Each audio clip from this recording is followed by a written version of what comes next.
Hello, everybody. My name is Christopher Saunders, and this is the Connecticut Sports Talent Show, where we talk all things talents in Connecticut. And on tonight's show, I'm pleased to have a player who committed a while ago, but officially committed yesterday to Southern, part of the NE10.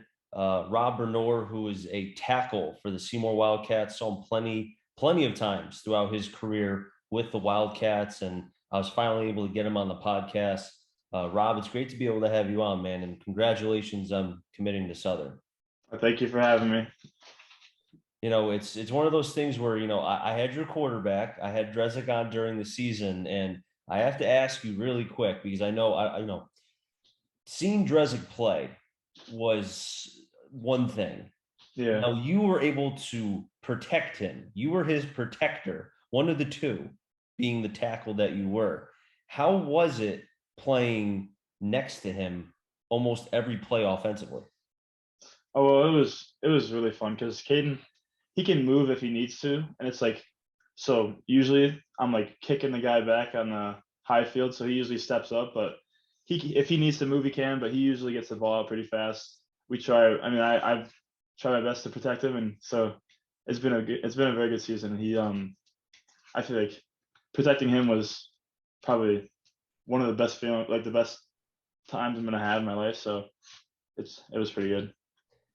One of the things too that when I talked to Drezik when he was on your Caden Drezik, he mentioned, and I didn't even ask him, oh, he did it willingly. He said, Rob Bernor, he has improved so much. And he went, I don't know if you watched the interview, but he went into how you improved. I mean, how did that make you feel, man?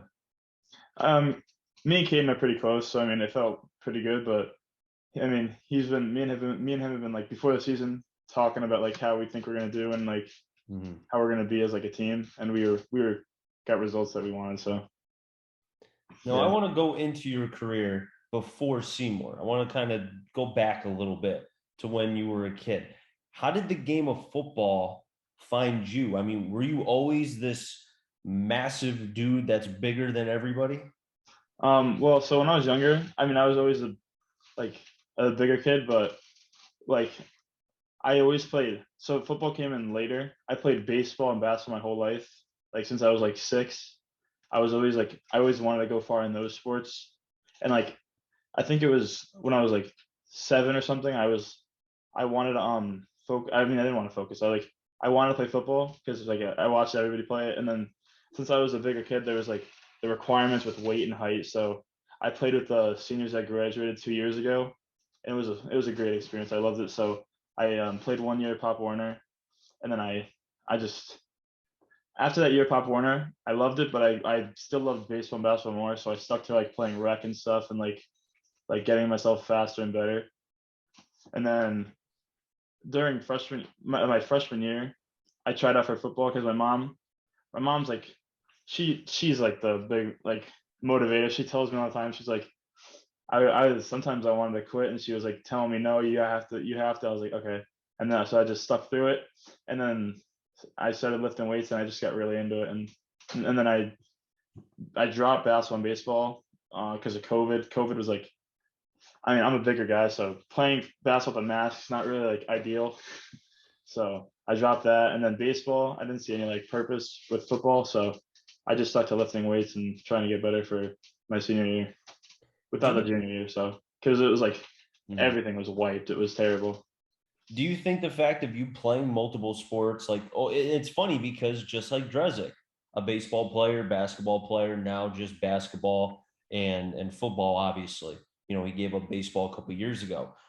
Do you think playing multiple sports, especially being an offensive lineman, I mean, basketball, you're constantly on your feet, the motions and all that. I mean, I feel like that had to help you with you playing football, right? Yeah, most definitely. It's like there's like the part where like it makes you better physically, but mentally, because like if you go into a sport and you've never played a sport before, you won't Mhm. have the same like I don't know like motivation. Like you'll know like when it's different. Like when you're playing a sport, you have this mindset that you're like in like you're locked in. So once you've been playing like for a long time, you like keep on developing it. So I think like playing sports before will help you on the farther part. So yeah. Well, when you were younger, did you play multiple positions on the football field? I mean, I played, I don't even like remember. I played the whole line. I played some tight end, but I never ran a route in my life. I remember like, what was it? I think it was sophomore year or no, junior year, or no, sophomore year, the end of sophomore year. They were like looking for like a tight end because I think Colin Fry got injured. So like I Mhm. moved to tight end and they put me on some routes and it was horrendous. So yeah, I'm sticking the line. I can't catch the football that well. So Well, what's funny, and I wish that I was able to see an offensive lineman, on the broadcast score a touchdown because all I could think of was I think it was I don't know if you've ever seen the replacements, but Madden, who recently just passed away, made a comment how he loves when the big guys get a touchdown because then you see a big guy dance. And I would have loved to have seen an offensive lineman, do a little shimmy shake in the end zone. You know what I mean? I guess yeah. I mean, I wish I scored a touchdown, but I don't know if that's for me. I think sticking to blocking people is my thing. So I don't know. And hey, you do a fantastic job on that. I mean, I didn't, at least again, I'm not an offensive lineman guru by any means, but, and we're going to break that down in a little bit, but just your development, man, from the time you were a freshman, especially also losing a year because of COVID, is like, just take me into that. Like, did you see yourself getting better or was it something that it just happened?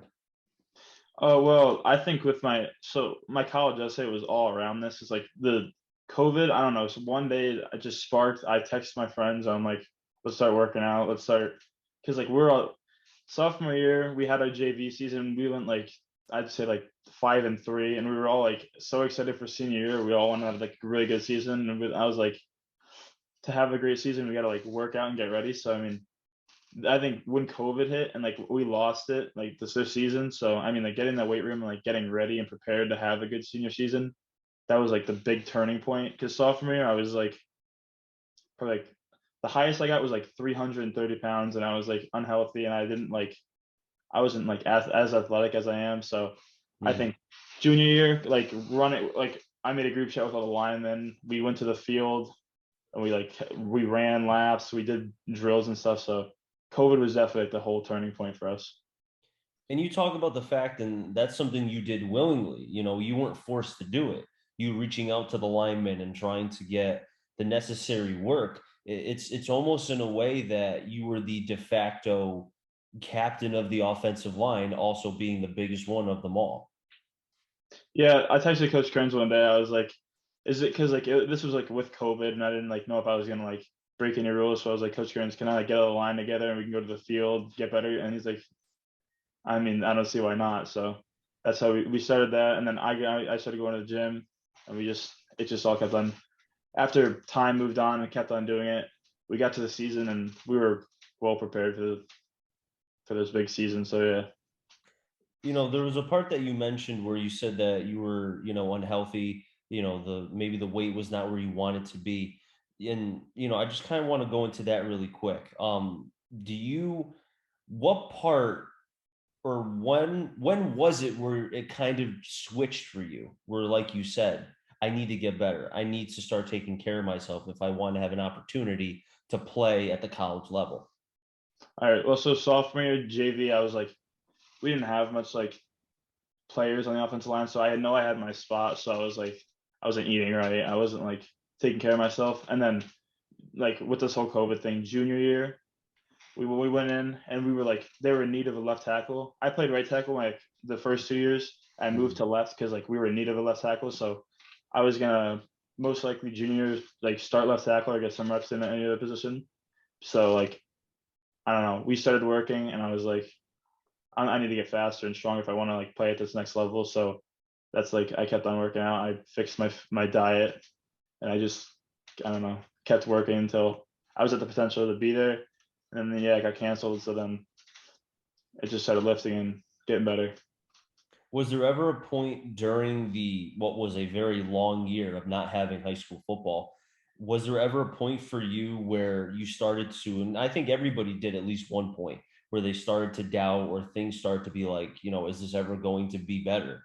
Did that ever hit you? Well, yeah, I was like, when I was lifting, everyone was like, we were like, even myself, I was like, I don't even know if we're gonna have a senior season because like seeing the juniors get the whole season taken away and it not getting any better. Mhm. There were doubts, but like there wasn't like doubts in me stopping working out and like trying to get better because, I mean, even with or without a senior football season, I was still gonna try and play at the next level. So I mean, I had doubt that we were gonna lose our season, but I never doubted myself to stop working out. I think it's really unique, man, the fact that you were so willing to move from right tackle to left tackle. And again, I'm a novice when it comes to the intricacies of the position. I never played football, only broadcast it. So it's great to be able to, be able to ask you, is there any difference? And I apologize if this is a dumb question. Is there any difference as far as footwork or technique going from right tackle to left tackle?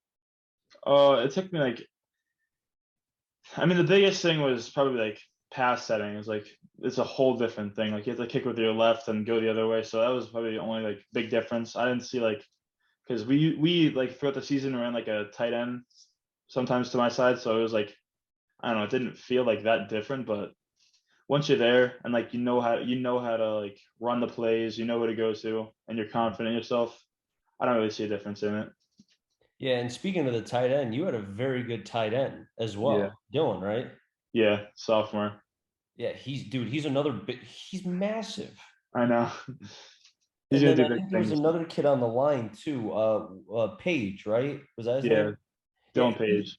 and I know, I don't want to bring up the Ansonia game. I know it was tough, but he really jumped out. He was beating very good I know. offensive linemen for Ansonia. I mean, did he do that all season? Yeah, the beginning of the season. I don't remember if we got him like in the beginning or late, but we got him. We didn't really know like we were like okay, we saw him. He was pretty fast. He was very aggressive like during practice. Like he was in a whole different zone, and he was like I don't know, but we worked him in on defense, and then he definitely earned his spot. So Mhm. he was one of the big dogs on the D line. He's a freshman, so he's just gonna keep on improving. He didn't beat you in any of the one-on-one drills, did No, he? You got, hey, even though he may be aggressive, you're the big guy. You're the head honcho. You can't have a freshman beat you. yeah. That's pretty funny, man. But yeah, no, to go back to the season, you guys, for what you guys were able to accomplish with all that was lost with the graduations, obviously COVID, every team went through it differently. And I think for you guys, yourself, Coach Kearns, who did a fantastic job, obviously Drezick, and I can go on with the names, Paige, Dylan, et cetera, so on and so on. Do you feel like that you guys were able to accomplish what you wanted? I know a state championship was not there, but just with everything that came with it, what's your thoughts on that? Well, I mean, I do think like having an 8-2 season. I think the biggest like so going into the season, we saw like the Torrington game as like well the players we saw the Torrington game as like a huge like that was like one of the hardest games we're gonna have, and like it was the second game of the season, so it was we played Wilby and we beat Wilby, so everyone was like all right, and then like so we had to lock in for Torrington right after, and then we went to that Torrington game. We were all like, it was a different like environment. We were all hyped up. We were all like pumped up, and it was just. And we started off strong. Offense. I think we scored like the first three drives, and we are up like I don't know. I forgot the score, but we were up at half, and like in the huddle, we were all like, it was the same energy like the whole game. And then the defense kept on just stopping them. The offense got the ball. We scored, so it was a definitely like a change in our season. Beating them, we knew we could do big things, and like going 8-2, I think for us, it's a very good season. And with you being the offensive lineman too, you also get to see, and I mentioned this the few times we had you on the radio, where you were able to witness all of the offensive pieces. I mean, we mentioned Drezick. You have Dylan at tight end. You also had Nemo Sefa, the running back, who was shake and bake left and right, could cut like anybody.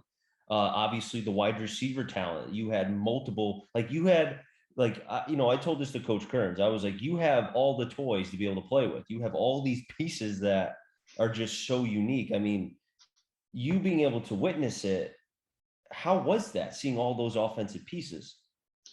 Well, I mean, personally, I think like we had one of the best offenses in the NVL. Like we have our line. It was, I mean, I think the left side personally, like me and Jamar were like really close all season. Like we had that bond, and it was like if we needed to double team somebody, they're probably going in the dirt. So me and him are like we're really close. And then having, like Caleb at running back, I don't know. You miss a block and he's still gone for a touchdown. He's just like he just zooms out of there. He's like, and then Caden.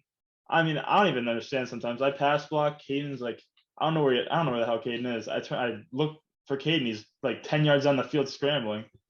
And then other times we're pass setting. I mean, you focus on the defender, but then like once the ball is thrown in the air, you like look at the where it's going. I just see Sean. Sean makes a lot of he made a lot of unbelievable catches that season. So all the pieces coming together, like that's definitely like a big part of why we were 8-2. So And yeah, the player that you talked about in Jamar Rumble, who is a very good player now. What year is he? he's a senior. He's a senior now. Did he get any offers, or is he going anywhere? I believe he has some visits coming up, like Nichols. I haven't like asked for them, but he has a few. So yeah, I've been like Okay. I try to shout him out on my Twitter, because I ask coaches. I'm like, here's Jamar. You gotta trust me on this one. Oh, 100%. I mean, and speaking of Twitter, and I forgot to mention this because of the COVID season, you having to, not you personally, or maybe you did, but I know a lot of players really kind of use social media to, and as we all know, social media can be your best friend or your worst enemy. It depends on how you use it. Did you kind of dive into that a little bit more to try to make up for what was a lost season?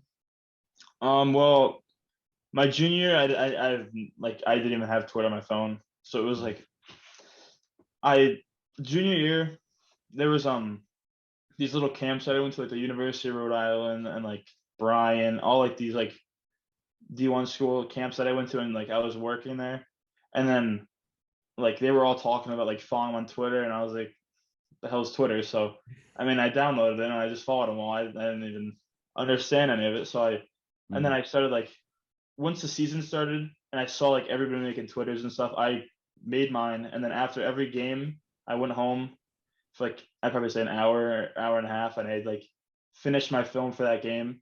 And I put it in my senior highlights, and I posted them on. I kept on trying to like retweet them on Twitter and stuff so everyone can see them.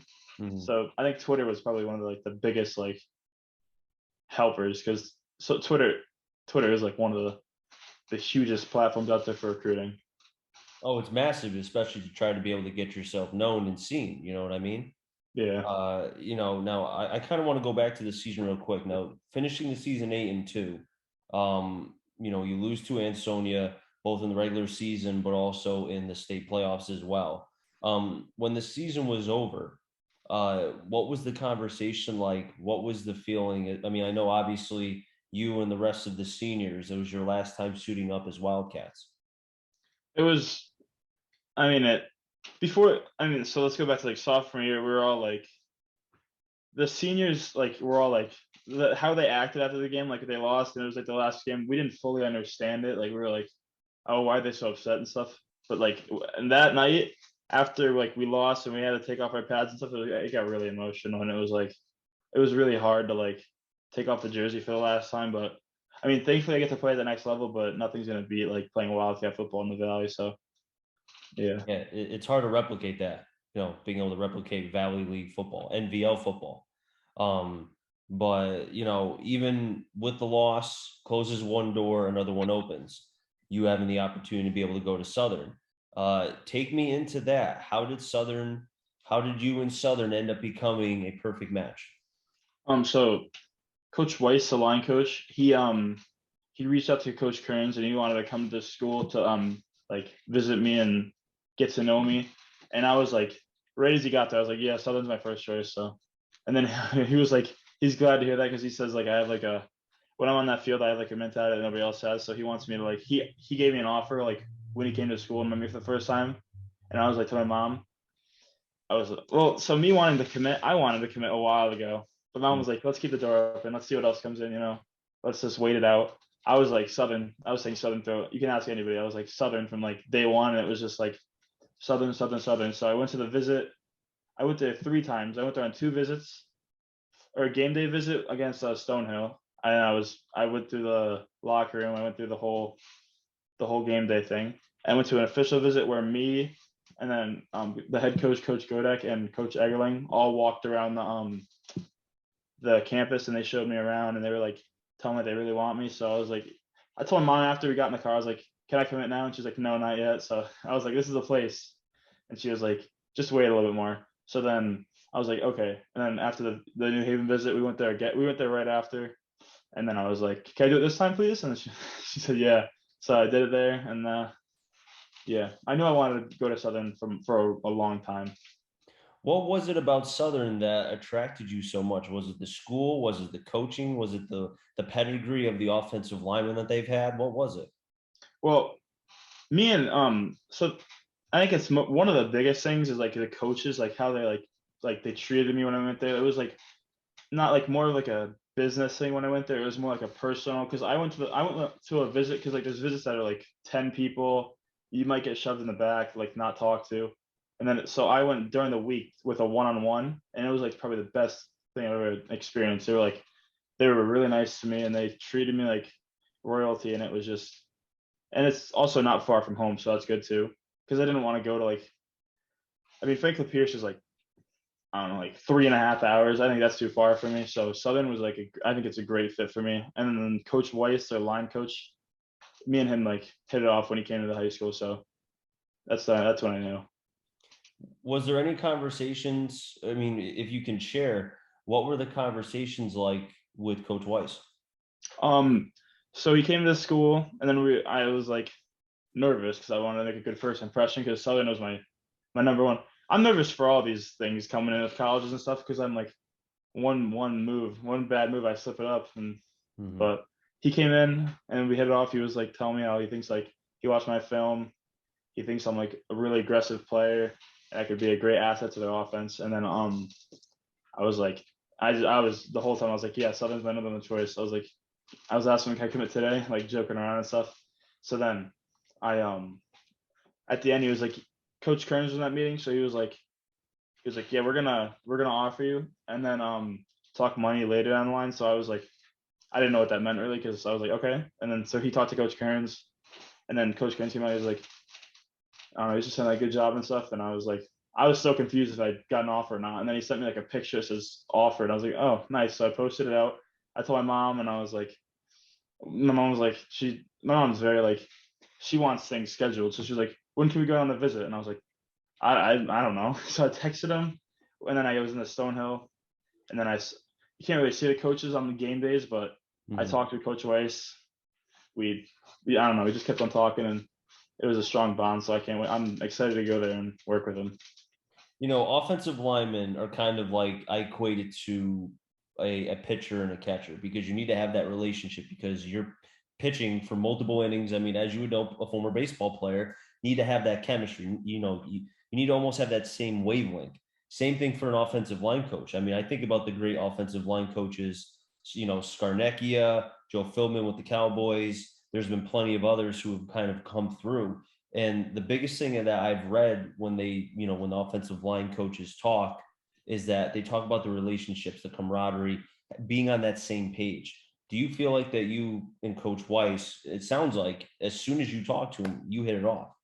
Yeah, we text, and then like I went there after the UNH thing. He's like, so you're gonna do it today? I was like, I gotta see what my mom has to say. I was like a 5-year-old, and then my mom was talking to the head coach, and they was talking about like all the other like non-football things, and I was like talking to Coach Weiss about the plays and stuff, and like how I can get started. And so my mom was like, she came over to me, and I was like, and she was like, yeah, you can do it. So then Coach Weiss, he was very excited about me doing it, and it was like a it was like a mutual thing. So yeah. That's great to hear, man. That really is. I have to ask you, did he say like, dude, you're a big dude? Did he mention anything about that? Yeah, I walked in. Well, like, so the visit when he came to school, we were both sitting down in chairs and stuff, and I gave him a handshake when he left. But like when I went there on the visit, he was like, "Oh my God, you're gigantic." And I was like, "Thank you." I didn't know how to answer that, so then it was like, I don't know. He complimented me, and like, yeah, Yeah, it really sounds like being respect as with anything, but some people take it for granted. The respect factor, being able to, like you said, the one-on-one and to not be pushed off to the side and having that connection really seems like that meant a lot to you, and that's what led you to Southern. yeah, most definitely. That's great to hear, man. It really is. Rob, I really do appreciate you coming on. I do have one more question for you, really quick, before I let you go. Uh, you still have a couple of months left at Seymour. You haven't graduated yet, but as far as your time with the Wildcats on the football side, is there anything that you can share? Maybe any advice to the future Seymour Wildcats for the next couple of years, or anything like that? Well, throughout the season, they were like on a scout team, and like they helped us. The scout team was probably like one of the big reasons why we got better. So I think like, well, with Caden still having another year there, he played like a senior. I mean, like he's a junior, so I mean he's gonna have a huge senior season. So, and all like I've been very close with like the lower like the underclass line coming up to varsity next year, and like I've been like telling them like the number one thing on the field is like not to be like not like don't be nervous, because if you're running somebody who's like a good player and you're nervous, you're probably not gonna do well. So if you have like full confidence and like you're running them in full strength, and like you're gonna make that good block and that good play. So just like don't be nervous on the field, and just like, yeah, do what you got to do. You know. And another thing too, looking at the teams that had winning records in the NVL, I'm pretty sure Ansonia and Seymour are the only ones who are returning their quarterback from the previous year. Kaminsky from Ansonia, Drezik from Seymour. So Seymour already kind of has the upper hand because they had their quarterback already there. You Yeah, I know, think Caden's. I mean, I mean, I don't think I know Caden's probably he is the best like in the NVL in my personal opinion, and him making like all state, and like it really as a junior, he's definitely gonna be like the best again next year. He's gonna keep on getting better, and he's gonna like they can do like really good things next year with him. he's gonna miss that left tackle a little bit though. He'll miss his Yeah, best friend there a little bit. yeah, Uh, he's gonna miss me and Jamar, the left Yeah, I was side. about to say that left side of the line. I'm sure the guys who come in to replace you will do their best, but it's hard to replace, you know, too tall Jones yourself and you, and then Mr. Rumble himself, you know. Yeah, But Rob, once again, congratulations on going to Seymour. I really appreciate you coming on, and it's great to be able to see you have an opportunity to be able to play at the next level. And it was fun to be able to, broadcast your games. It was a lot of fun. thank you for having me. No problem. I'll wrap things up here in the Connecticut Sports Talent Show. So until next time, stay safe. Remember, CT stands for Connecticut Town. I'm Roger and find them all. Enjoy the rest of your day, everybody, and be well.